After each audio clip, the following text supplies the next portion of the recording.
Good morning, students. I'm K. Priya, lecturer in Commerce.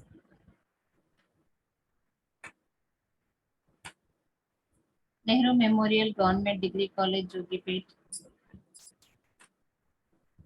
Today, I'll discuss this advanced accounting. In this, our today's topic is partnership account. First, we'll discuss about the definition and meaning of a partnership. Okay. Partnership is the relationship between the persons who have agreed to share the profits of a business, carried on by all or any of them acting for all.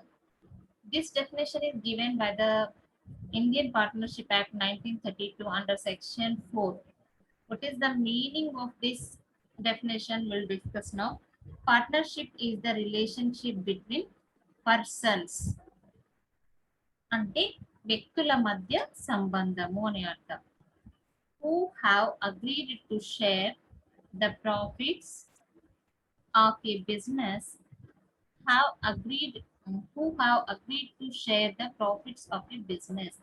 ఎవరైతే business లోని profits ని share చేసుకుందామని అనుకుంటారు. అలాగే carried on by all or any of them acting for all. అంటే అందులో ఉన్న వ్యక్తులు అందరూ వ్యాపారం చేయడం కాకుండా కొంతమంది వ్యాపారం చేస్తే అందరూ దాన్ని షేర్ చేసుకోవటం కానీ, లేదా అందరూ చేస్తుంటే కొందరు షేర్ చేసుకోవటం కానీ, అలా one for all all for one అనే ఒక విధానంలో ఇది కంటిన్యూ అవుతూ ఉంటుంది అనమాట. ఇక్కడ ఏం చేస్తున్నారు, భాగస్తులు అందరూ కలిసి వ్యాపారాన్ని నిర్వహిస్తున్నారు. కలిసి వ్యాపారాన్ని నిర్వహిస్తున్నప్పుడు ఆ వ్యాపారంలో వచ్చిన లాభ నష్టాలను వాళ్ళు షేర్ చేసుకుంటున్నారనమాట. ఆ షేర్ చేసుకోవడం కోసం, ఆ వ్యాపారాన్ని కంటిన్యూ చేయడం కోసం వాళ్ళ మధ్య చేసుకున్న ఒప్పందమే భాగస్వామ్య వ్యాపారం. ఇద్దరు లేదా అంతకన్నా ఎక్కువ మంది వ్యక్తులు కలిసి నిర్వహించే వ్యాపారము భాగస్వామ్య వ్యాపారం. అందులో వచ్చిన లాభాలను వాళ్ళ ఒప్పందం ప్రకారంగా పంచుకుంటూ వ్యాపారాన్ని కొనసాగిస్తూ ఉంటారని అర్థం. ఓకే, సో ఇప్పుడు మీకు పార్ట్నర్షిప్ అంటే ఏంటిది అనేది ఒక ఐడియా వచ్చింది కదా. Next, features of the partnership. Partnership లోని లక్షణాలు ఏంటి చూద్దాం. First one is 2 or more persons. ఈ వ్యాపారంలో ఖచ్చితంగా ఇద్దరు కానీ అంతకన్నా ఎక్కువ మంది వ్యక్తులు ఉండాలి. ఎందుకు అంటే ఒక్కరుంటే అది సొంత వ్యాపారం, సోల్ ప్రొప్రైటర్షిప్ బిజినెస్ అయిపోతుంది. కాబట్టి ఒక్కరు కాకుండా ఇద్దరు కానీ అంతకన్నా ఎక్కువ మంది కానీ వ్యక్తులు కలిసి చేసే వ్యాపారం భాగస్వామ్య వ్యాపారం అవుతుంది. 2 or more persons together doing a business is called the partnership business. The second point is agreement. Here the partnership act is saying that there is a need of agreement between the partners. భాగస్తుల మధ్య ఒప్పందం ఉండాలి. That may be oral or written. నోటి మాటల ద్వారానైనా ఉండొచ్చు, లేదా రాతపూర్వకంగానైనా ఉండొచ్చు. మరి ఎందుకు అగ్రిమెంట్ ఉండాలి అంటే ఫ్యూచర్ లో ఎలాంటి ప్రాబ్లమ్స్ రాకుండా ఉండాలనే ఉద్దేశంతో వ్యాపారాన్ని నిర్వర్తించేటప్పుడు అందరూ సమానంగా ఎలాంటి సమస్య లేకుండా ఉండాలి అంటే ముందే వాళ్ళ మధ్య ఒప్పందం అనేది ఉండాలి. The next one, lawful business. న్యాయాత్మకమైన వ్యాపారము. ఎందుకు న్యాయాత్మకమైన వ్యాపారము అంటున్నాము అంటే దీనికంటూ ప్రత్యేకంగా ఒక చట్టం కూడా మనం ఏర్పాటు చేసుకున్నాము. కాబట్టి న్యాయాత్మకమైన వ్యాపారాన్ని మాత్రమే నిర్వహించాలి. న్యాయాత్మకం కాకుండా అన్లాఫుల్ బిజినెస్ చేస్తే ఏమవుతుంది, అప్పుడు మనం శిక్షార్హులం అవుతాం. కాబట్టి లాఫుల్ బిజినెస్ గానే ఉంటుంది. Next point, sharing of profits and losses. ఈ వ్యాపారంలో వచ్చిన లాభాన్ని లేదా నష్టాన్ని రెండింటిని కూడా భాగస్తులందరూ సమానంగా పంచుకోవటం జరుగుతుంది. Okay, that may be loss or profit, ఏది వచ్చినా కూడా భాగస్తులు షేర్ చేసుకోవాలి. ఎలా షేర్ చేసుకోవాలి అంటే వాళ్ళు ఒప్పందంలో ఏదైతే రేషియో రాసుకుంటారు, షేరింగ్ రేషియో ఒప్పందంలో రాసుకుంటారు, ఆ రాసుకున్న ఒప్పందంలోని షేర్ ప్రకారం వాళ్ళు వాటిని షేర్ చేసుకోవాల్సి వస్తుంది. Next point is mutual agency. Mutual agency అంటే ఇది వ్యక్తుల మధ్య సంబంధం కదా, అలా అందుకని దాన్ని ఏమంటున్నాం, మ్యూచువల్ ఏజెన్సీ. ఒక్కడు కాదు కదా, అందుకని. నెక్స్ట్ అట్మోస్ట్ గుడ్ ఫెయిత్ అంటే ఏంటంటే ఇక్కడ నమ్మకం పైన, ఆనెస్టీ పైన ఆధారపడి ఉంటుంది. ఒక ఇంట్లో ఉన్న వ్యక్తులే ఒకరినొకరు పూర్తిగా అర్థం చేసుకోలేకుండా ఉంటారు, కానీ ఇక్కడ అలా కాదు. కాబట్టి వేరు వ్యక్తుల మధ్య వ్యాపారం నడుస్తుంది కాబట్టి అందరూ కూడా మంచి నమ్మకంతో ఉండాలి. అలా ఉండి వ్యాపారాన్ని నిర్వర్తించాలి. నమ్మకం పైన ఆధారపడి ఉంటుంది. Unlimited liability, this is very important. Unlimited liability means here the liability of the partners are unlimited. అంటే ఏంటంటే వాళ్ళ యొక్క రుణ బాధ్యత అనేది అపరిమితంగా ఉంటుంది. అపరిమితంగా ఉండటం అంటే ఏంటంటే, ఫర్ ఎగ్జాంపుల్ వ్యాపారంలో నష్టం వచ్చినట్లయితే ఆ నష్టాన్ని అతను పెట్టిన షేర్ మట్టుకే భరించడం కాకుండా అతని సొంత ఆస్తుల్ని కూడా తీసేసి ఈ వ్యాపార నష్టాన్ని భర్తీ చేయాల్సిన అవసరం ఉంటుంది.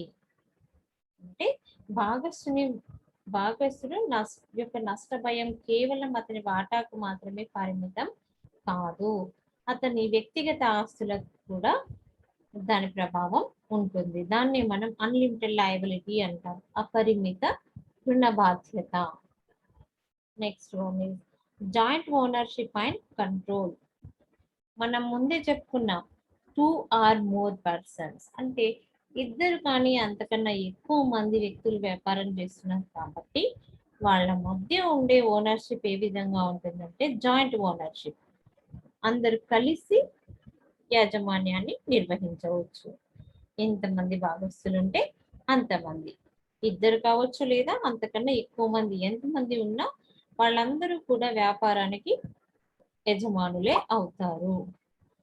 మనం తక్కువ షేర్ ఉన్నా ఎక్కువ షేర్ ఉన్నా సంబంధం లేదు, అందులో మనం భాగస్తులుగా ఉన్నాము అంటే మనకు యాజమాన్య హక్కు ఉంటుంది. At the same time there is a control on business. వ్యాపారాన్ని వ్యాపారం పైన నియంత్రణ హక్కు కూడా ప్రతి భాగస్తుడు కలిగి ఉంటాడు. అంటే ఈ పార్ట్నర్షిప్ బిజినెస్ లో జాయింట్ ఓనర్షిప్ ఉంటుంది, కంట్రోల్ కూడా ఉంటుంది. Okay, next one. దీంట్లో మనం పార్ట్నర్స్ కి అకౌంటింగ్ విధానంలో తీసుకున్నట్లయితే ఏం చేస్తామంటే పార్ట్నర్స్ కి సంబంధించిన క్యాపిటల్ అకౌంట్స్ ని మనం నిర్వహించటం జరుగుతుంది. అంటే క్యాపిటల్ అంటే ఏంటి, మూలధనం. వాళ్ళు తెచ్చిన మూలధనంకి సంబంధించి ఒక ఖాతాని మనం నిర్వహించటం జరుగుతుంది అన్నమాట. ఓకే, వ్యాపారాన్ని నిర్వహిస్తున్నప్పుడు భాగస్తుల యొక్క మూలధన ఖాతాలను మనం తయారు చేస్తూ ఉంటాం. అలా తయారు చేస్తున్నప్పుడు ఇక్కడ మనం ఈ పార్ట్నర్షిప్ విధానంలో క్యాపిటల్ అకౌంటింగ్స్ ఎలా మనం ఏ పద్ధతుల ద్వారా మనం నిర్వహిస్తున్నామని చూద్దాం. Methods of partners capital accounts. Methods of partners capital accounts A methods ఉన్నాయంటే బేసిక్ గా తీసుకుంటే 2 ఉన్నాయేమో. ఒకటి ఫిక్స్డ్ క్యాపిటల్ మెథడ్, రెండవది fluctuating capital method. First we will discuss about the fixed capital method. Fixed capital method అంటే స్థిర మూలధన ఖాతాలు. ఇందులో ఏం చేస్తుంటామంటే స్థిర మూలధనాన్ని తీసుకుంటాం. ఎవ్రీ ఇయర్ క్యాపిటల్ అకౌంట్ లో ఉన్న మూలధనంలో ఎలాంటి మార్పులు రావు. ఎవ్రీ ఇయర్ ఎన్ని సంవత్సరాలు మనం వ్యాపారం నిర్వహిస్తున్నా ఒకే మూలధనం ఉంటుంది. ఎవ్రీ ఇయర్ సేమ్ మూలధనం రిపీట్ అవుతూ ఉంటుంది అనమాట. అలా నిర్వహించే క్యాపిటల్ అకౌంట్ ని ఫిక్స్డ్ క్యాపిటల్ అకౌంట్ అంటున్నాం. ఈ method fixed capital account method అని చెప్తున్నాం. ఈ మెథడ్ లో మనం మళ్ళీ క్యాపిటల్ కి సంబంధించి 2 ఖాతాలను నిర్వహిస్తున్నాం. ఒకటి పార్ట్నర్స్ కరెంట్ అకౌంట్, రెండవది partners capital account. Partners current account లో మనం ఏం నిర్వహిస్తున్నాము అంటే పార్ట్నర్ యొక్క మూలధనం పైన ప్రభావం చూపించే అంశాలన్నింటినీ ఈ ఖాతాలో చూపిస్తాం మనం. పార్ట్నర్ యొక్క మూలధన ఖాతా పైన ప్రభావాన్ని చూపించే అంశాలన్నింటినీ కూడా మనం ఈ పార్ట్నర్ యొక్క కరెంట్ అకౌంట్ లో చూపిస్తాం. అంటే ఫర్ ఎగ్జాంపుల్ లాభం వచ్చింది అనుకోండి వ్యాపారంలో, ఆ లాభం వల్ల పార్ట్నర్ యొక్క మూలధనం పెరుగుతుంది. నార్మల్ గానైతే మనం మూలధన ఖాతాలో తీసుకుంటాం, కానీ ఇక్కడ అలా కాదు. మూలధన ఖాతాలో కాకుండా కరెంట్ అకౌంట్ లో తీసుకోవటం జరుగుతుంది అనమాట. ఒకవేళ పార్ట్నర్ సంస్థలోంచి ఒక లోన్ తీసుకున్నాడు అనుకుందాం. లోన్ తీసుకున్నప్పుడు అతని మూలధనం తగ్గిపోతుంది. అప్పుడు మూలధన ఖాతాలో నా డెబిట్ వైపున చూపించాలి. కానీ మనం ఏం చేస్తాం, ఫిక్స్డ్ మెథడ్ యూజ్ చేస్తున్నప్పుడు కరెంట్ అకౌంట్ లో చూపిస్తాం. ఎందుకు ఇలా మనం కరెంట్ అకౌంట్ లో చూపిస్తున్నామంటే ఫిక్స్డ్ క్యాపిటల్ మెథడ్ వాడుతున్నాం కాబట్టి క్యాపిటల్లో ఎలాంటి మార్పులు ఉండకుండా ఉండటం కోసం. ఈ క్యాపిటల్ పైన ప్రభావం చూపించబడే అంశాలన్నింటినీ కూడా మనం ఏం చేస్తున్నాము, ప్రత్యేకమైన ఖాతాలో రాస్తున్నాం. ఆ ప్రత్యేకమైన ఖాతా పేరే ఏంటి, మూలధన భాగస్తుని కరెంటు ఖాతా అంటున్నాం. ఈ భాగస్తుని కరెంటు ఖాతాలో ఇవన్నీ కూడా మనం రాయటం జరుగుతుంది. అంటే ఇక్కడ మనం 2 ఖాతాలు చేస్తున్నాం కదా. ఒకటి పార్ట్నర్స్ యొక్క కరెంట్ అకౌంట్, రెండవది పార్ట్నర్స్ యొక్క capital account.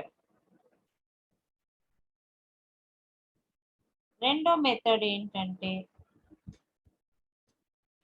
Fluctuating capital method. Fluctuating అంటే మార్పులను కూడా లెక్కలోకి తీసుకొని నిర్వహించబడే విధానము అని అర్థం. మూలధనంలో వచ్చే మార్పులన్నీ కూడా లెక్కలోకి తీసుకొని ఒకే ఖాతాని నిర్వహిస్తున్నాము. ఏంటంటే అది పార్ట్నర్స్ క్యాపిటల్ అకౌంట్. ఈ రెండింటి మధ్య డిఫరెన్స్ అర్థమై ఉంటుంది. ఫస్ట్ దాంట్లోనేమో మనం ఫిక్స్డ్ క్యాపిటల్ మెథడ్ లో 2 ఖాతాలు నిర్వహిస్తున్నాము. ఒకటి పార్ట్నర్ యొక్క కరెంట్ అకౌంట్, రెండోది పార్ట్నర్ యొక్క క్యాపిటల్ అకౌంట్. కానీ ఈ రెండో మెథడ్ లో అలా 2 ఖాతాలని కాకుండా ఒకటే ఖాతాని చూపిస్తున్నాం. ఏంటది, పార్ట్నర్స్ క్యాపిటల్ అకౌంట్. ఈ క్యాపిటల్ అకౌంట్ లో మరి మనం ఏం చూపిస్తున్నాం, దీంట్లో మనం ఏ విధంగా అంటే కరెంట్ ఖాతాలో ఏం తీసుకుంటున్నాం, మూలధన ఖాతాలో ఏం తీసుకుంటున్నాం, వాటి ప్రభావం ఏంటి అనేది చూద్దాం. ఫస్ట్ మనం ఫిక్స్డ్ క్యాపిటల్ మెథడ్ లో తీసుకుంటే అందులో ఫస్ట్ అకౌంట్ ఏముందంటే పార్ట్నర్స్ కరెంట్ అకౌంట్. ఈ పార్ట్నర్స్ కరెంట్ అకౌంట్ లో మనం ఏమేమి తీసుకుంటున్నాం అనేది చూద్దాం. నార్మల్ గా ఎప్పుడు కూడా మూలధనం పైన ప్రభావాన్ని చూపించే అన్ని అంశాలని ఇందులో తీసుకుంటాం మనం. అందులో ఫస్ట్ వన్ ఏంటంటే ఇంట్రెస్ట్ ఆన్ క్యాపిటల్. క్యాపిటల్ పైన, మూలధనం పైన వచ్చిన వడ్డీని. దీనికి సంబంధించి మనం ఎంట్రీ ఏం రాస్తున్నామంటే interest account to partners current account. Okay, so ఇక్కడ మనం ఇందులో ఫస్ట్ ఏ అంశాన్ని తీసుకుంటామో చూద్దాము. ఫస్ట్ వన్ వచ్చేసి interest on capital account, interest on capital. Second one వచ్చేసి డ్రాయింగ్స్. డ్రాయింగ్స్ అంటే ఏంటి? సొంత వాడకాలు. సొంత వాడకాల వల్ల భాగస్థుల యొక్క మూలధనం తగ్గుతుంది కాబట్టి దీన్ని మనం భాగస్థుల యొక్క కరెంట్ ఖాతాలో డెబిట్ వైపున చూపించడం జరుగుతుంది. ఒకవేళ ఈ డ్రాయింగ్స్ పైన ఇంట్రెస్ట్ ఉన్నట్లయితే interest on drawings. Next one interest on drawings. Interest on drawings దీని వల్ల కూడా వాళ్ళ మూలధనం తగ్గిపోతుంది కాబట్టి వాళ్ళ ఖాతాలో డెబిట్ వైపున చూపించడం జరుగుతుంది. నెక్స్ట్ వచ్చేసి లాభం లేదా నష్టం. ఒకవేళ సంస్థలో లాభం వచ్చినట్లయితే భాగస్థుల యొక్క మూలధన ఖాతాలో, అంటే కరెంట్ ఖాతా అయితే క్రెడిట్ వైపున చూపించటం జరుగుతుంది. అదే విధంగా సంస్థకు నష్టం జరిగినప్పుడు ఆటోమేటిక్ గా పార్ట్నర్ కి కూడా నష్టం వస్తుంది కనుక నష్టాన్ని పార్ట్నర్స్ కరెంట్ అకౌంట్ లో డెబిట్ వైపున చూపించటం జరుగుతుంది. తర్వాత కొన్ని సందర్భాల్లో పార్ట్నర్స్ జీతం తీసుకోవటం, సాలరీ తీసుకోవటం జరుగుతుంది. అలా సాలరీ తీసుకున్నప్పుడు ఆ సాలరీని కూడా వాళ్ళ మూలధనం పెరుగుతుంది కాబట్టి సాలరీ వల్ల కూడా వాళ్ళ సాలరీని కూడా ఏం చేస్తా మూలధన ఖాతాకి లేదా కరెంట్ ఖాతాకి క్రెడిట్ చేయడం జరుగుతుంది. అంటే ఇప్పుడు కరెంట్ ఖాతాలో మనకి ఏమేమి వస్తున్నాయి? ఒకవేళ ప్రీవియస్ బ్యాలెన్స్ ఏదైనా ఉన్నట్లయితే ఆ బ్యాలెన్స్ డెబిట్ బ్యాలెన్సా క్రెడిట్ బ్యాలెన్స్ అనేది లెక్కలో ఇవ్వటం జరుగుతుంది. ఇప్పుడే కొత్తగా ఖాతా తెరుస్తున్నట్లయితే బ్యాలెన్స్ అనేది ఉండదు. ఆల్రెడీ ఖాతా ఉన్నట్లయితే గతంలో మనకి డెబిట్ బ్యాలెన్స్ ఉందా క్రెడిట్ బ్యాలెన్స్ ఉందా అనేది లెక్కలో చెప్తారు. దాని ప్రకారం డెబిట్ బ్యాలెన్స్ లేదా క్రెడిట్ బ్యాలెన్స్ చూపించుకుంటాం. రెండవది ఇంట్రెస్ట్ ఆన్ క్యాపిటల్. మూడవది సాలరీ. సమ్ టైమ్స్ సాలరీతో పాటు కమిషన్ కూడా ఇవ్వటం జరుగుతుంది. అలా ఇస్తే కమిషన్. నెక్స్ట్ ఇందాక చెప్పాను కదా వ్యాపారంలో వచ్చిన లాభం, షేర్ ఆఫ్ ప్రాఫిట్. తర్వాత next one interest on loan. ఏదైనా లోన్ ఇచ్చినట్లయితే సంస్థకి భాగస్థుడు ఏదైనా లోన్ ఇచ్చినట్లయితే ఆ లోన్ పైన వచ్చిన ఇంట్రెస్ట్ ని కూడా అతని ఖాతాకి క్రెడిట్ చేయడం జరుగుతుంది. ఇవి కామన్ గా కరెంట్ అకౌంట్ లో క్రెడిట్ వైపున వచ్చే అంశాలు. అదే విధంగా కరెంట్ ఖాతాలో డెబిట్ వైపున ఏమొస్తాయంటే బ్యాలెన్స్ ఉంటే బ్యాలెన్స్ తీసుకుంటాము, బ్యాలెన్స్ లేకపోతే తీసుకోము. రెండవది డ్రాయింగ్స్. ఇందాక చెప్పాను కదా సొంత వాడకాలు డెబిట్ వైపున చూపిస్తాం. ఏంటి సొంత వాడకాలు అంటే సంస్థ నుండి భాగస్థుడు తీసుకున్న నగదు లేదా సరుకు. నగదు ఎక్కువగా నగదు తీసుకుంటాడు కాబట్టి ఆ నగదుని డెబిట్ వైపున చూపిస్తూ ఉంటాం. ఇంకా దానిపైన ఏదైనా ఇంట్రెస్ట్ సంస్థకి పే చేస్తున్నట్లయితే ఆ ఇంట్రెస్ట్ కూడా వడ్డీని డెబిట్ వైపున చూపించడం జరుగుతుంది. డెబిట్ లో మనకి సొంత వాడకాలు, సొంత వాడకాల పైన వడ్డీ, వీటితో పాటు కొన్ని సందర్భాల్లో వ్యాపారంలో వచ్చిన నష్టం, షేర్ ఆన్ లాస్. ఓకే, ఈ మూడు అంశాలు వస్తుంటాయి. ఇంకా కొన్ని సందర్భాల్లో బ్యాలెన్స్, తెచ్చిన నిల్వ. మళ్ళీ ఒకసారి గుర్తు చేసుకుందాం. మనం కరెంట్ ఖాతాలో ఏమేమి వస్తాయి? క్రెడిట్ వైపున అయితే ఫస్ట్ తెచ్చిన నిల్వ, మూలధనంపై వడ్డీ, జీతము, కమిషను, లాభము, తర్వాత రుణాల పైన వడ్డీ, లోన్ పైన వడ్డీ. డెబిట్ లో వచ్చేసి తెచ్చిన నిల్వ, సొంత వాడకాలు, సొంత వాడకాల పైన వడ్డీ. ఓకే, ఇప్పుడు మీకు క్లియర్ గా అర్థమై ఉంటుంది. నెక్స్ట్ మనం పార్ట్నర్స్ యొక్క క్యాపిటల్ అకౌంట్ గురించి చూద్దాం. ఈ ఫిక్స్డ్ క్యాపిటల్ మెథడ్స్ లో రెండు చేస్తున్నాం కదా, ఒకటి పార్ట్నర్స్ కరెంట్ అకౌంట్, రెండోది partners capital account. Current account లో ఏమేమి వస్తాయి ఇప్పుడు చదువుకున్నాం. పార్ట్నర్స్ క్యాపిటల్ అకౌంట్ లో ఏం వస్తాయి చూద్దాం. ఇందులో ఒకే ఒక అంశం వస్తుంది, ఏంటది అంటే బ్యాలెన్స్. డెబిట్ బ్యాలెన్స్ ఉంటే డెబిట్, క్రెడిట్ బ్యాలెన్స్ ఉంటే క్రెడిట్. మాక్సిమం మూలధన ఖాతాలో ఎప్పుడు కూడా క్రెడిట్ బ్యాలెన్సే ఉంటుంది. కాబట్టి క్రెడిట్ వైపున తెచ్చిన నిల్వ బ్యాలెన్స్ బ్రాట్ డౌన్, దాన్ని సంవత్సరాంతంలో మళ్ళీ క్లోజ్ చేస్తే మళ్ళీ సేమ్ బ్యాలెన్స్ ఉంటుంది. అప్పుడు దాన్ని క్రెడిట్ వైపున ఉన్న బ్యాలెన్స్ ఏదైతే ఉందో అదే బ్యాలెన్స్ ని రెండు వైపులా వేసేసి డెబిట్ వైపున టు బ్యాలెన్స్ క్యారీ డౌన్ అని రాసిస్తాం. అది నెక్స్ట్ ఇయర్ కి బ్యాలెన్స్ బ్రాట్ డౌన్ అవుతుంది. ఇప్పుడు ఫిక్స్డ్ క్యాపిటల్ అకౌంట్ మెథడ్ లో ఏ విధంగా చేస్తాం అనేది క్లియర్ గా అర్థమైంది కదా. నెక్స్ట్ మనం ఇప్పుడు ఫ్లక్చువేటింగ్ క్యాపిటల్ మెథడ్ చూద్దాం. ఇందులో మనం ఒకే అకౌంట్ ని యూజ్ చేస్తున్నాం. ఏంటది? Partners capital account. Partners capital account లో మనం ఏం రాస్తున్నాము అంటే పార్ట్నర్ యొక్క మూలధనము, తర్వాత సేమ్ ఇందాక రాసిన అన్నిటితో పాటు ఈ రెండు ఖాతాల కాంబినేషనే పార్ట్నర్స్ క్యాపిటల్ అకౌంట్. ఇందులో వచ్చిన అంశాలను ఇందులో వచ్చిన అంశాలను రెండింటిని కలిపి ఇందులో తీసుకుంటున్నాం. పార్ట్నర్స్ కరెంట్ అకౌంట్ లో క్రెడిట్ వైపున ఏవేవి వస్తున్నాయో అవన్నీ తీసుకుంటాము.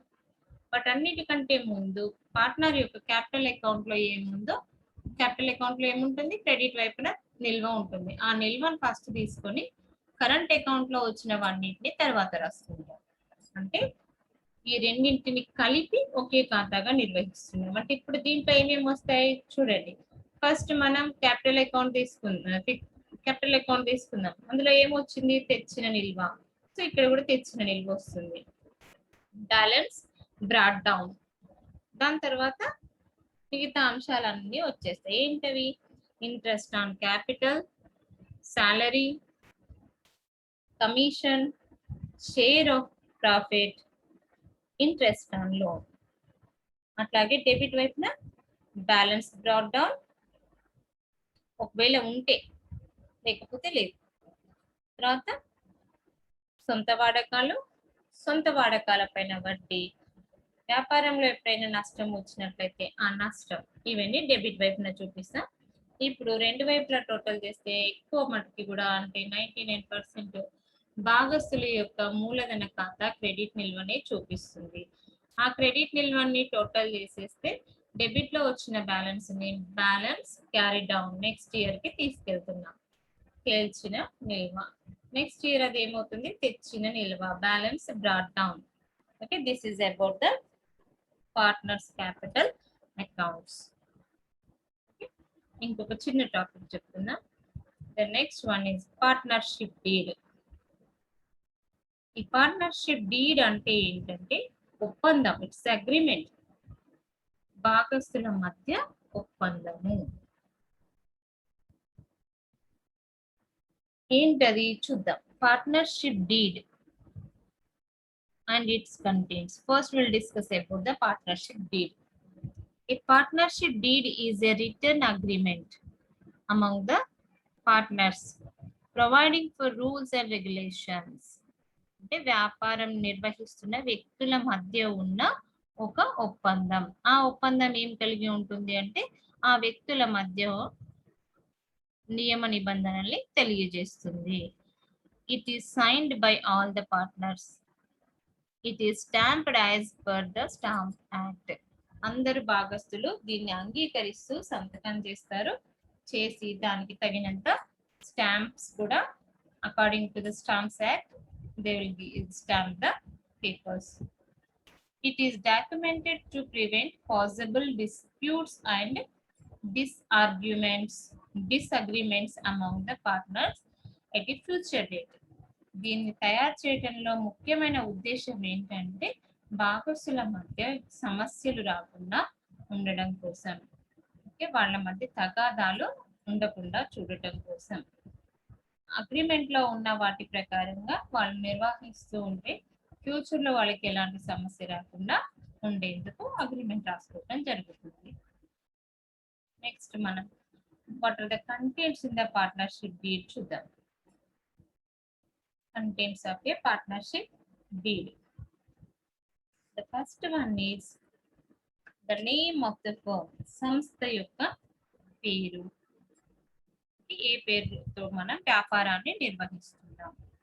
రెండవది names and addresses of the partners.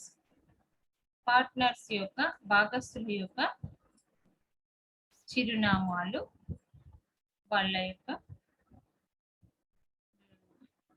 Address, చిరునామాలు. And next one nature of the business. ఏ విధమైన వ్యాపారాన్ని నిర్వహిస్తున్నాము. Next point date of commencement. ఎప్పుడు మనం వ్యాపారాన్ని ప్రారంభించాము. Next duration are period. ఇవి అన్నింటికి ఉండదు, ఎన్ని రోజులు అనేది మనం చెప్పలేం కాబట్టి ఇది అన్ని సంస్థలు రాసుకోరు. ఒకవేళ అలాంటివి ఏమైనా ఉంటే ఇక్కడ రాసుకుంటాం. The amount of capital to be brought in by each partner. ప్రతి భాగస్వాములు కూడా వ్యాపారంలోకి ఎంతో కొంత వ్యాపార మూలధనాన్ని తీసుకురావడం జరుగుతుంది. ఆ తీసుకొచ్చిన మూలధనం ఎంత అనేది ఇక్కడ మనం మెన్షన్ చేయాలి. భాగస్థుల యొక్క మూలధనం. The amount of drawings that may be permitted in anticipation of profit and the manner of withdrawal. ఇక్కడ ఎంతవరకు వాళ్ళు సొంత వాడకాల్ని తీసుకునే అవకాశం మనం కల్పిస్తున్నాము అనేది మెన్షన్ చేయడం జరుగుతుంది. ఎప్పుడు అలా తీసుకుంటాము అంటే ఎక్కువ మటుకి మనకి సంస్థలు లాభాలు లేనప్పుడు ఇలా సొంత వాడకాలకి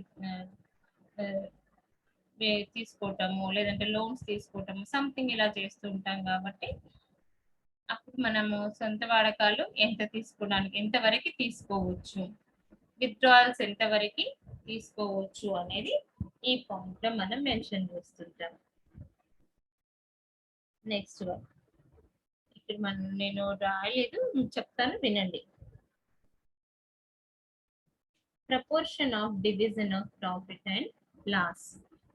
వాళ్ళ మధ్య ఉన్న నిష్పత్తి ఏంటి, లాభ నష్టాలను పంచుకోవడానికి ఉన్న నిష్పత్తి ఏంటి.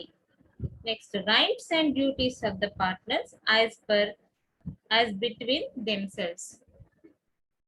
వాళ్ళ మధ్య వాళ్ళకున్న హక్కులు బాధ్యతలు ఏంటి. Methods of keeping accounts and audit. Accounting విధానము మరియు ఆడిట్ విధానాన్ని కూడా తెలియజేసుకుంటారు. ఇంకొక ఇంపార్టెంట్ పాయింట్ ఏంటంటే methods of valuation of good will. సంస్థ యొక్క గుడ్ విల్ ని లెక్కించటము. ఈ సంస్థ యొక్క గుడ్ విల్ ని ఎప్పుడు లెక్కించాల్సి వస్తుందంటే మనకి సంస్థలోకి కొత్త భాగస్థులు వస్తున్నప్పుడు, అడ్మిషన్ ఆఫ్ ద పార్ట్నర్, లేదా సంస్థలోంచి పార్ట్నర్ వెళ్ళిపోతున్నప్పుడు, at the time of retirement of the partner. Admission of the partner or retirement of partner. Next one rights, duties and liabilities of the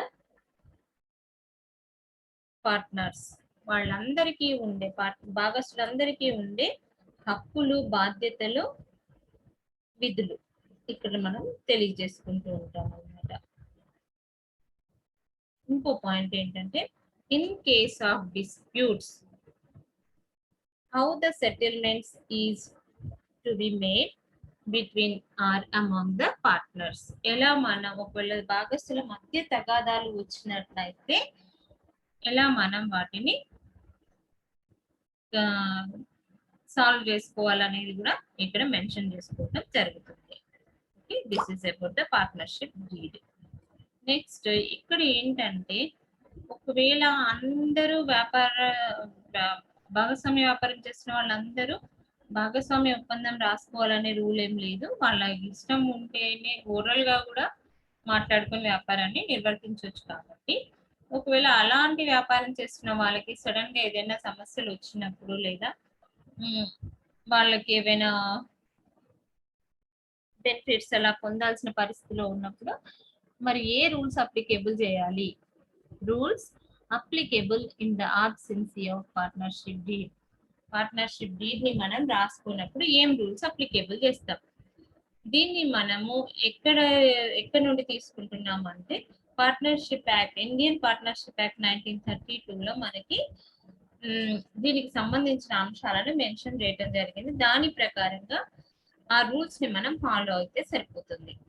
ఆ రూల్స్ ఏం చెప్తున్నాయంటే ఫస్ట్ ఏంటంటే profit sharing ratio. ఒకవేళ మన దగ్గర agreement లేకపోతే profit sharing ఎలా చేయాలి, రేషియోని ఎలా చేయాలి అంటే profit and losses are to be shared are equally. భాగస్తులందరికీ కూడా సమానంగా పనిచేసేయాలి. లాభ నష్టాలను భాగస్తుల మధ్య సమానంగా పనిచేసేయాలి. Next point interest on capital. మనం ఒప్పందం లేదు కాబట్టి క్యాపిటల్ పైన ఎంత ఇంట్రెస్ట్ ఇవ్వాలి అంటే నో ఇంట్రెస్ట్, అసలు ఇంట్రెస్ట్ ఇవ్వాల్సిన అవసరమే లేదు. If there is a provision for the IOC in the partnership deed, interest on capital, IOC means interest on capital in the partnership deed, it will be allowed only when there is a profit. Profit ఉన్నప్పుడు మాత్రమే ఇవ్వాల్సి ఉంటుంది, లేకపోతే ఇవ్వాల్సిన అవసరం లేదు. Interest on drawings, దీనికి కూడా no interest charges on drawings. Salary to partners, here there is no salary, no commission for the partners if there is no agreement between the partners. The next, admissions of a new partner. Without the consent of all existing partners, no new partners can admit. మిగతా భాగస్తుల యొక్క ఒప్పందం లేకుండా, వాళ్ళ అంగీకారం లేకుండా కొత్త partner దీంట్లోకి రాకూడదు. అందరూ అంగీకరిస్తేనే, సంస్థలో ఉన్న భాగస్తులు అందరూ అంగీకరిస్తేనే కొత్త భాగస్తులు వ్యాపారంలోనికి రావచ్చు. లేదంటే కొత్తగా భాగస్తుల్ని చేర్చుకునే అవకాశం లేదు. Next one, each partner can participate in the conduct of business. వ్యాపారాన్ని నిర్వహించటంలో అందరూ కూడా భాగస్తులుగా ఉండొచ్చు. దీన్ని మనము ఇంతకు ముందు కూడా డిస్కస్ చేసినాం. ప్రతి భాగస్తుడి కూడా యాజమాన్య హక్కు కలిగి ఉంటాడు. అతను మూలధనం తక్కువ తెస్తున్నాడా ఎక్కువ తెస్తున్నాడా అనేది ముఖ్యం కాదు. భాగస్వామ్యంలో భాగస్తుడుగా ఉన్నాడు అంటే అతనికి ఆటోమేటిక్ గా యాజమాన్యపు హక్కు వస్తుంది. కనుక అతనికి ఇష్టం ఉన్నట్లయితే అతను వ్యాపార నిర్వహణలో పాలు పంచుకోవచ్చు. అలా ఎంతమంది భాగస్తులు ఉంటే అంతమంది కూడా వ్యాపార నిర్వహణలో పాల్గొనే అవకాశం ఉంటుంది. ఒకవేళ వాళ్ళకి ఇంట్రెస్ట్ లేకపోతేనే వాళ్ళు వ్యాపారాన్ని నిర్వహించరు. కేవలం లాభాల్లో లేదా నష్టాల్లో భాగాన్ని మాత్రమే పంచుకుంటారు. Next point, each partner can inspect the books of. సంస్థ యొక్క పుస్తకాలను ప్రతి పార్ట్నర్ కూడా ఇన్స్పెక్షన్ చేయవచ్చు. అంటే తనిఖీ చేసే హక్కు అతనికి ఉంటుంది. ఎందుకు తనిఖీ చేసే హక్కు ఉంటుందంటే అతను భాగస్వామ్య వ్యాపారంలో మూలధనాన్ని పెడుతున్నాడు కాబట్టి ఆ మూలధన నిర్వహణ ఏ విధంగా జరుగుతుంది అనేది అతను తెలుసుకోవచ్చు. కాబట్టి అతను సంస్థ యొక్క పుస్తకాలను తనిఖీ చేసే హక్కును కలిగి ఉంటాడు. Next one, interest on loan. ఎవరైనా సంస్థకి లోన్ ఇచ్చినట్లయితే 6% 6% per annum is to be allowed on a partner's loan to the firm. సంస్థకి ఎవరైనా లోన్ ఇచ్చినట్లయితే వాళ్ళకి 6% వడ్డీ పొందే హక్కు ఉంటుంది. Even if there are losses to the firm. సంస్థలో లాస్ ఉన్నప్పటికీ కూడా వాళ్ళు ఆ మొత్తాన్ని పొందే హక్కు ఉంటుంది. కాకపోతే ఇమ్మీడియట్ గా పొందలేకపోయినా కూడా క్యుములేటెడ్ ఇంట్రెస్ట్ అంటే సంచితం చేసి కూడా నెక్స్ట్ ఇయర్ మళ్ళీ లాభాలు వచ్చినప్పుడు తీసుకునే హక్కునైనా వాళ్ళు కలిగి ఉంటారు. అంటే ఇక్కడ మనం ఇంట్రెస్ట్ ఆన్ లోన్ 6% పొందే అవకాశం ఉంటుంది.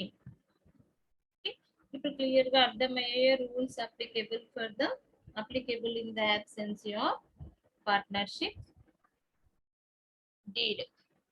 Once again I'll repeat the rules. The first one is profit sharing ratio. If the deed is absent, it should be equal among the partners. అందరు వ్యక్తులు సమానంగా పంచుకోవాలి, ప్రాఫిట్ కానీ లాస్ కానీ. The second one is interest on capital. మూలధనం పైన వడ్డీ. వ్యాపారంలో మనం డీడ్ రాసుకోలేదు అంటే వడ్డీ గురించి ఏం చెప్పలేదు అని అర్థం, కాబట్టి వడ్డీ అనేదే లేదు. There is no interest. Third one interest on drawings. No interest charged on drawings. మనం సంస్థలో మూలధన ఒప్పందం లేదు కాబట్టి ఎలాంటి డ్రాయింగ్స్ పైన ఎలాంటి ఇంట్రెస్ట్ అవసరం లేదు, ఇంట్రెస్ట్ చార్జ్ చేయాల్సిన అవసరం లేదు. Salary to a partner. Salary కానీ కమిషన్ కానీ ఎలాంటివి ఉండవు. No salary, no commission. The next admission of a partner. సంస్థలోకి కొత్త వ్యక్తులు రావాలి అంటే ఆల్రెడీ సంస్థలో ఉన్న పాత వ్యక్తులందరి అంగీకారం ఖచ్చితంగా ఉండాలి. భాగస్తుల్లోని ఏ ఒక్క భాగస్తుడు ఒప్పుకోకున్నా కూడా, ఏ ఒక్క భాగస్తుడికి ఇష్టం లేకున్నా కూడా భాగస్వామి సంస్థలోకి కొత్త భాగస్తుడు ప్రవేశించడానికి అవకాశం లేదు. అందరు భాగస్తులు అంగీకరిస్తేనే భాగస్వామి వ్యాపారంలోకి కొత్త భాగస్తుడు రావచ్చు. Next one, each partner can participate in the conduct of business. వ్యాపార నిర్వహణలో భాగస్తులు అందరూ కూడా పాల్పంచుకోవచ్చు. Next, each partners can inspect the books of the firm. సంస్థ యొక్క ఖాతా పుస్తకాలని సంస్థలో ఉన్న భాగస్తులందరూ కూడా తనిఖీ చేసే అవకాశం ఉంటుంది. Next, interest on loan. సంస్థకి ఎవరైనా భాగస్తులు లోన్ ఇచ్చినప్పుడు, రుణం ఇచ్చినప్పుడు అతను 6% వడ్డీని పొందడానికి అర్హుడవుతాడు. ఒకవేళ సంస్థకి నష్టాలు ఉన్నప్పటికీ కూడా అతనికి 6% వడ్డీ పొందే అవకాశం ఉంటుంది. ఓకే, ఈ విధంగా పార్ట్నర్షిప్ బిజినెస్ లో మనం ఏమేమి చదువుకున్నాం? First one, definition of the partners, definition and meaning of a partnership business. Next, features of the partnership. Then third one, partners capital accounts. Methods of partners capital accounts. 2 methods చేస్తున్నాం కదా, వాటిని గురించి discuss చేసాం. తర్వాత partnership deed, భాగస్తుల మధ్య ఒప్పందం, భాగస్వామ్య ఒప్పందం అంటాం దీన్ని.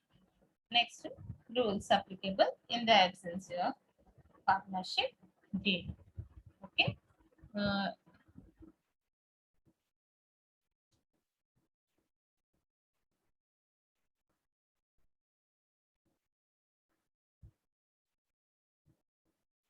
today I am ending my class. I'll continue tomorrow with another topic.